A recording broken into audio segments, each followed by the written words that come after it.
Hello, everybody.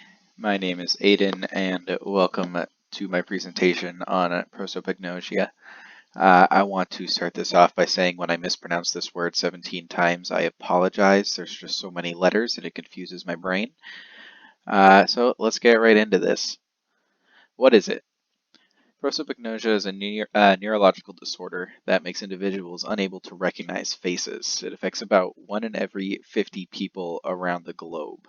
So here you can see a conglomerate of different faces, and not meant to represent anybody, but somebody with this disorder might be unable to tell their friend Johnny right here apart from their friend, or they wouldn't be able to tell their friend Johnny apart from others in a crowd. They wouldn't be able to say, "Hey, that's Johnny over there." They would just simply not notice him. And there's Brad Pitt because he also has prosopagnosia, apparently, allegedly, according to the internet. So it was first diagnosed in 1947 by a German neurologist, Johann Bodemer. I believe that's how you pronounce that. Joachim. I don't know. Pronunciation's fun. His first patient was known as Patient S, and he had taken a bullet to the head, and he was struggling overall with visual processing in terms of like everything. When his vision began to return back to normal, he found that he was unable to recognize people's faces, thus giving birth to the acknowledgement of this disorder. It was named prosopagnosia, combining the Greek root for face with the Greek root for the lack of knowledge. And there are two different types. There is developmental prosopagnosia and acquired. Developmental means that you are born with it, so it's typically hereditary, as I note right there. So basically, what'll happen if somebody in your family has it, there's a good chance that you'll have it, or at least a higher chance that you'll have it as compared to other people. But you're born with it. It is significantly more difficult to diagnose, as people never realize that they should be able to recognize people's faces. It's just part of their lives. That's why it often goes unnoticed, and the severity of the issue varies greatly. For some people, it might just be like the case with their friend Johnny in a crowd. They just wouldn't notice him. For other people, they don't recognize their spouse. They don't recognize themselves in the mirror. That's a very extreme. Those are examples of very extreme cases, but they still do exist. Acquired is developed later on in life, and it's typically the result of an injury, such as the earlier example, the gunshot, but typically it's stroke or just some form of damage to the brain. It's easily noticed because you live your entire life with normal vision or normal visual processing, and then all of a sudden, it's like flipping a switch. It's very obvious. And almost all early cases in recorded history were acquired just because we didn't have knowledge of developmental being true a true thing.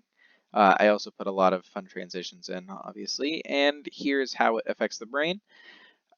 So using MRI machines and things of that nature, neurologists have narrowed down what region is specifically responsible for prosopagnosia, and it's the fusiform gyrus.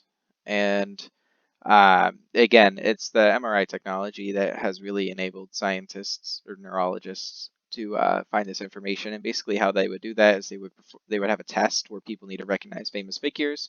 They would be in some sort of machine that monitored brain activity, and they would try to see which sections of the brain were the most active during those tests.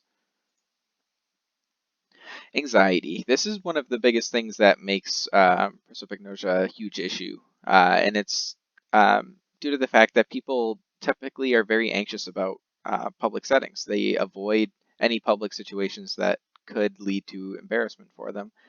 This leads to damage with relationships, careers, and some people have depression because of it. Autism is another thing related to prosopagnosia due to the fact that people with the neurological disorder may be diagnosed with high functioning autism because their kind of social anxiety is misunderstood to be autism. So there is a case of severe misdiagnosis within autism patients that actually just have facial blindness, which is another phrase for it. There's very little in the realm of treatment for this disorder. Certain substances have been shown to increase people's ability to recognize faces. Tests are being done as we speak, but the research is still it's relatively young. Most neurologists would recommend that people use context clues to identify other people. There was an example in a source that I found for my paper where one woman said that she would try to find people.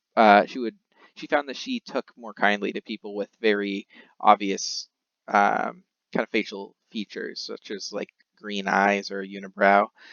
She would find that she's able to open up a lot more towards these kinds of people just because they're significantly easier for her to identify among others.